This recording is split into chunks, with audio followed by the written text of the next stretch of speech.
Hello everyone, আশা করি সকলেই ভালো আছো। আমি Aditi, Bangla instructor, top admission care. আজকে আমি তোমাদের সাথে বাংলা দ্বিতীয় পত্রের একটি টপিক ধ্বনি ও বর্ণ নিয়ে আলোচনা করব। ধ্বনি ও বর্ণ, চলো দেরি না করে শুরু করা যায়। ধ্বনি কি? মুখ থেকে নিঃসৃত অর্থবোধক আওয়াজকে ধ্বনি বলে। যেহেতু মুখ থেকে নিঃসৃত, তাহলে নিশ্চয়ই ধ্বনি উচ্চারণ করার সময় কিছু পতঙ্গের সাহায্য লাগে, আর সেগুলোকে একত্রে বলা হয় বাকযন্ত্র। বাকযন্ত্রের অংশ কোনগুলো? তালু, কণ্ঠ, জিভ, ফুসফুস, শ্বাসনালী, উষ্ঠ, নাসিকা ইত্যাদি। বর্ণ বর্ণ হচ্ছে ধ্বনির লিখিত রূপ, প্রতীক বা চিহ্ন। ধ্বনি ধ্বনি দুই প্রকার, স্বরধ্বনি, ব্যঞ্জন ধ্বনি। বর্ণ দুই প্রকার, স্বরবর্ণ, ব্যঞ্জন বর্ণ। এগুলো হচ্ছে বাংলা ব্যাকরণ একদম বেসিক। অক্ষর একপ্রাশ্য উচ্চারিত শব্দাংশ ধ্বনি বা ধ্বনি সমষ্টিকে অক্ষর বলে। যেমন মা, এখানে মা একটি অক্ষর। কিছুই বুঝলাম না, একপ্রাশে উচ্চারিত শব্দাংশ। চলো আমি তোমাদের এটা সহজভাবে ভালোভাবে ব্যাখ্যা করছি, যেন তোমরা সহজে বুঝতে পারো। টেকনিক 1, একটি শব্দে যতগুলো স্বরধ্বনি বা স্বরবর্ণ থাকে, ওই শব্দে ততগুলো অক্ষর থাকে। যেমন কমলা, কমলা, ক, অ, ম, অ, লা, আ। শেষে 3টি স্বরবর্ণ উচ্চারিত রয়েছে, অ, অ, আ।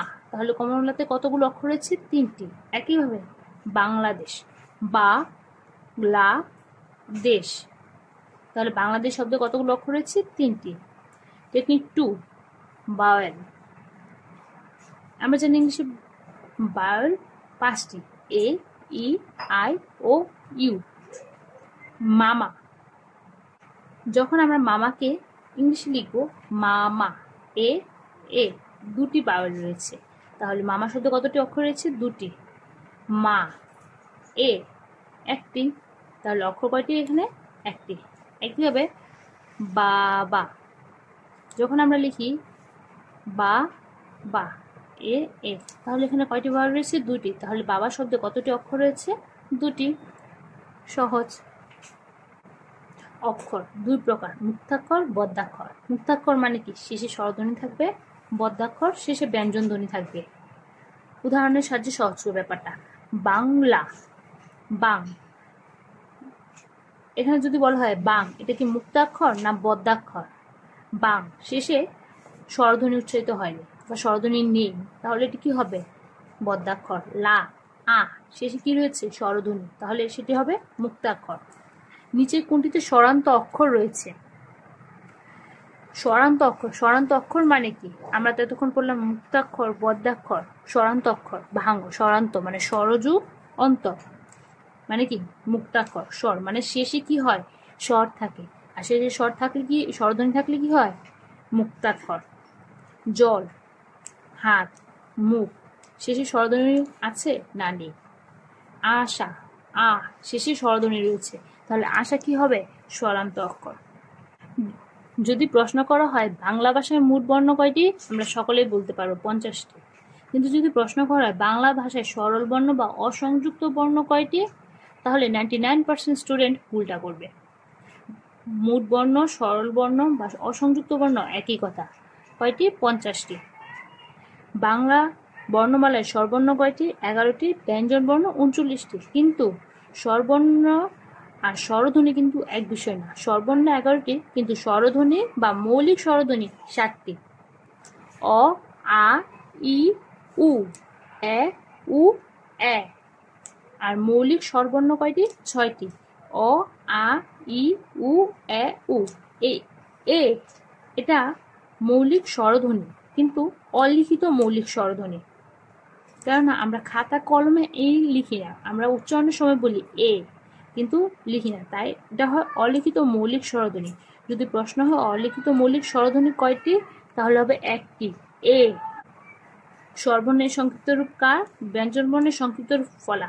সকলেই ভাবতেছো যে এগুলা তো আমরা জানি, স্বরবর্ণের সংক্ষিপ্ত রূপ, ব্যঞ্জন বর্ণের সংক্ষিপ্ত রূপ, কিন্তু এগুলা থেকে অ্যাডমিশন টাইমে কোয়েশ্চেন আসে, বিভিন্ন ভার্সিটি তো আসে, তোমরা প্রশ্ন ব্যাংক ঘাটাঘাটি করলে দেখতে পাবে।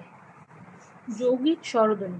যৌগিক স্বরধ্বনি পাশাপাশি দুটি স্বরধ্বনি থাকলে দ্রুত উচ্চারণের সময় তা একটি সংযুক্ত স্বরধ্বনি রূপে উচ্চারিত হয়।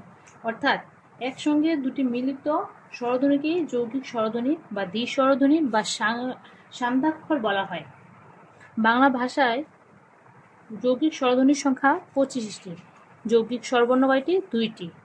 ওই আর ও। ওইকে যদি আমরা ভাঙি তাহলে হয় অ যোগ ই, ওই। ওই আমরা উচ্চারণ করি কি? ওই। ও, অ যোগ উ, ও। এখানে দুটি স্বরবর্ণ অ আর ই মিলিত হয়ে হয়েছে ও, আর এখানে অ আর উ মিলিত হয়ে হয়েছে ও। অলিখিত যৌগিক স্বর কয়টি? 2টি। সরি, অলিখিত যৌগিক স্বর 23টি, কিন্তু যৌগিক স্বরবর্ণ 2টি। এখন যৌগিক স্বরধ্বনি 25টি কিভাবে হয়? আমরা বলেছি যৌগিক স্বরধ্বনি হচ্ছে পাশাপাশি দুটি স্বরধ্বনি মিলিত হয়ে তৈরি হয়। তাহলে অ যোগ এ, অ, এটা একটি যৌগিক স্বর। অ একটি স্বরধ্বনি, এ এটিও একটি স্বরধ্বনি। তাহলে দুটি স্বরধ্বনি মিলে একত্রে হয় অয়, ময় না, অয় না, ময় না। আমরা দ্রুত উচ্চারণের সময় অ যোগ এ কে উচ্চারণ করে ফেলি কি? অয়। একইভাবে যদি আ, এটা কি একটা যৌগিক, এটা কি একটা স্বরধ্বনি। আ, উ, এটাও একটা স্বরধ্বনি। যখন আমরা দ্রুত উচ্চারণ করি তখন কি বলি? আও। এটা কি হয়? লাউ। যখন দ্রুত উচ্চারণ করি আও, লাউ। ব্যঞ্জন ধ্বনি, ব্যঞ্জন ধ্বনি 30টি, কিন্তু ব্যঞ্জন বর্ণ 39টি, অবশ্যই খেয়াল রাখবে। আন্তঃব্যঞ্জন বা নীলিন বর্ণ অ, আন্তঃস্বর হ, অনুস্বার এর উচ্চারণ উ এর মতো, বিসর্গ এর উচ্চারণ হ এর মতো বিস্ময় প্রকাশে। ফলা কয়টি? ফলা 6টি। ব ফলা, ল ফলা, র ফলা, ম ফলা, জ ফলা, ন ফলা। মনে রাখার সহজ উপায় হচ্ছে বলো রমজান। স্বরধ্বনির পরিচয়। জীবের উচ্চতা অনুসারে স্বরধ্বনিকে 4 ভাগে, উচ্চ, উচ্চ মধ্য, নিম্ন মধ্য, নিম্ন। আর জীবের অবস্থান অনুসারে 3 ভাগে, প্রসৃত, গোলাকৃত, কেন্দ্রীয় ভাগ করা হয়েছে। উচ্চ স্বরধ্বনি উচ্চারণের সময় জীব সবচেয়ে উপরে উঠে, যেমন ই, উ উপরে উঠেছে, তাই এটা হচ্ছে উচ্চ স্বরধ্বনি। উচ্চ মধ্য স্বরধ্বনি হচ্ছে উচ্চ স্বরধ্বনির তুলনায় নিচে, কিন্তু নিম্ন মধ্য স্বরধ্বনির তুলনায় উপরে ওঠে, এ, উ। একইভাবে নিম্ন মধ্য স্বরধ্বনি হচ্ছে উচ্চ মধ্য স্বরধ্বনির তুলনায় নিচে, কিন্তু নিম্ন স্বরধ্বনির তুলনায় উপরে ওঠে, এ, অ। তোমরা যখন উচ্চারণ করতে নেবে তখন এই পার্থক্যটা বুঝতে পারবে। নিম্ন স্বরধ্বনি হচ্ছে এ সময় জীব সবচেয়ে নিচে অবস্থান করে, আ। দেখো, উচ্চ ই, নিম্ন আ। উচ্চারণ করো, পার্থক্যটা বুঝবে, ই, আ। জীবের অবস্থান অনুসারে 3 ভাগে ভাগ করেছে, প্রসৃত, গোলাকৃত, কেন্দ্রীয়, মধ্য। প্রসৃত বা সম্মুখ স্বরধ্বনি, এ সময় জীব সামনের দিকে উঁচু বা নিচু হয়, যেমন ই, এ, এ। গোলাকৃত, উ, উ, অ। এ সময় কি হয়? স্বরধ্বনি উচ্চারণের সময় ঠোঁট গুল হয়ে যায়। কেন্দ্রীয় বা মধ্য স্বরধ্বনি, কেন্দ্রীয় বা মধ্য স্বরধ্বনি হচ্ছে এ সময় জীব স্বাভাবিক অবস্থায় থাকে, সামনে বা পিছনে সরে না, যেমন আ। নিচের কোনটি উচ্চ সম্মুখ স্বরধ্বনি? ই। কিভাবে? দেখো, উচ্চ কি বলেছে? উচ্চ সম্মুখ, উচ্চ ই, সম্মুখ ই, তাহলে উত্তর হবে কি? ই। যদি এ হয় তাহলে এ কি হবে? এ হবে উচ্চ মধ্য সম্মুখ। আ, আ কি? নিম্ন, কেন্দ্রীয়, মধ্য। উ, উ হচ্ছে উচ্চ গোলাকৃত স্বরধ্বনি। আশা করি ব্যাপারটা তোমরা বুঝেছো। উচ্চারণের রীতি অনুসারে ব্যঞ্জনবর্ণ 2 প্রকার, কণ্ঠের কম্পন, বাতাসের চাপ। আর এই কণ্ঠের কম্পনকে 2 ভাগে, অঘোষ, ঘোষ। আর বাতাসের চাপ অনুসারে 2 ভাগে, অল্পপ্রাণ, মহাপ্রাণ ভাগ করা হয়েছে। উচ্চারণের স্থান কণ্ঠ, তালব্য, মূর্ধা, দন্ত, ওষ্ঠ। দেখো, অল্পপ্রাণ, মহাপ্রাণ, অল্পপ্রাণ, মহাপ্রাণ, নাসিক্য। বাংলা বর্ণমালায় পর্ব বা ভাগ হচ্ছে 5টি। ক, চ, ট, ত, প। এই প্রথম আর দ্বিতীয় ধ্বনি হচ্ছে গুষ, আর তৃতীয়, চতুর্থ, পঞ্চম ধ্বনি হচ্ছে প্রথম আর দ্বিতীয় ধ্বনি হচ্ছে অঘুষ, তৃতীয়, চতুর্থ আর পঞ্চম হচ্ছে গুষ। এখন অনেকেই এই সারণীটা ভুলে যায়, তো মনে রাখার শর্টকাট টেকনিক হচ্ছে 1, 3, 5 হচ্ছে অল্প প্রাণ, 2 আর 4 হচ্ছে মহাপ্রাণ, আর এই 5 হচ্ছে নাসিক্য প্লাস অল্প প্রাণ। উদাহরণ দেই, তোমাদের ক্লিয়ার হবে। এখানে মহাপ্রাণ বর্ণ কোনটি? মহাপ্রাণ মানে কি হবে? নিঃশ্বাস জুড়ে সংযোজিত হবে। মহাপ্রাণ হচ্ছে দ্বিতীয় আর চতুর্থ ধ্বনিগুলো হচ্ছে মহাপ্রাণ। এখন খেয়াল করো মহাপ্রাণ বর্ণ কোনটি। তোমরা সারণীটা দেখো আরেকবার, খেয়াল করো।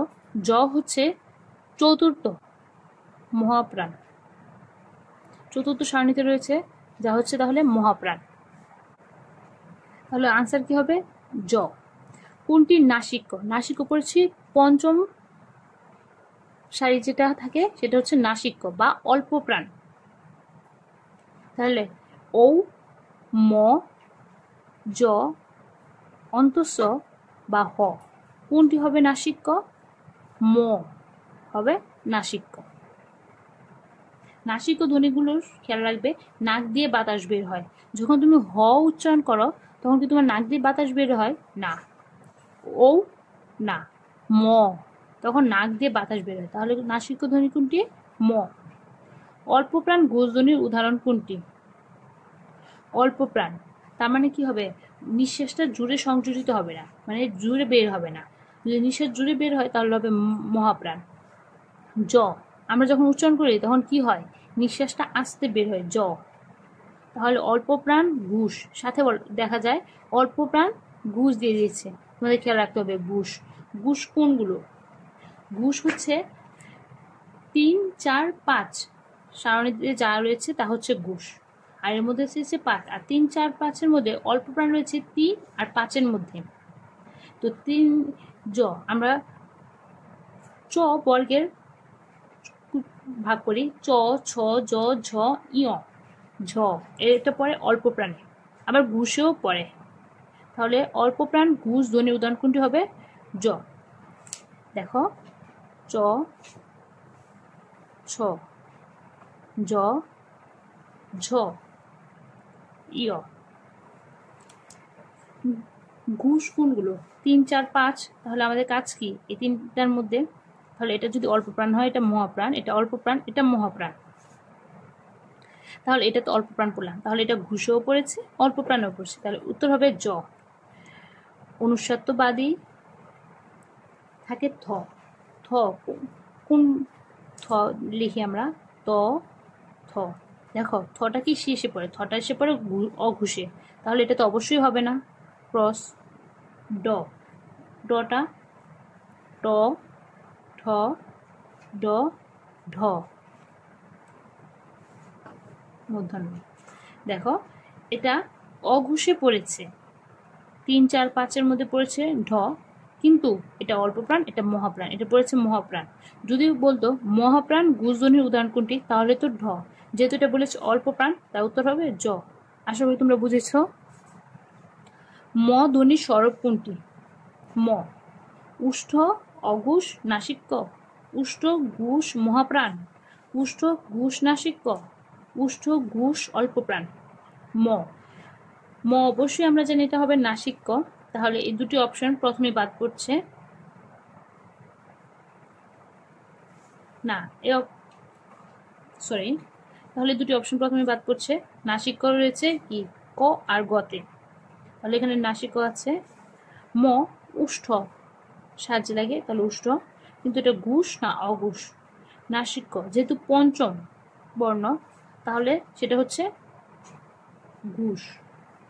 তাহলে আনসার কি হবে? উষ্ঠ, ঘুষ, নাসিক্য। আজকে এই পর্যন্তই। যদি তোমাদের কোথাও কোনো সমস্যা থেকে থাকে বা বুঝতে না পারো, তাহলে অবশ্যই কমেন্ট বক্সে লিখে দিবে অথবা আমাকে ইনবক্স করতে পারো।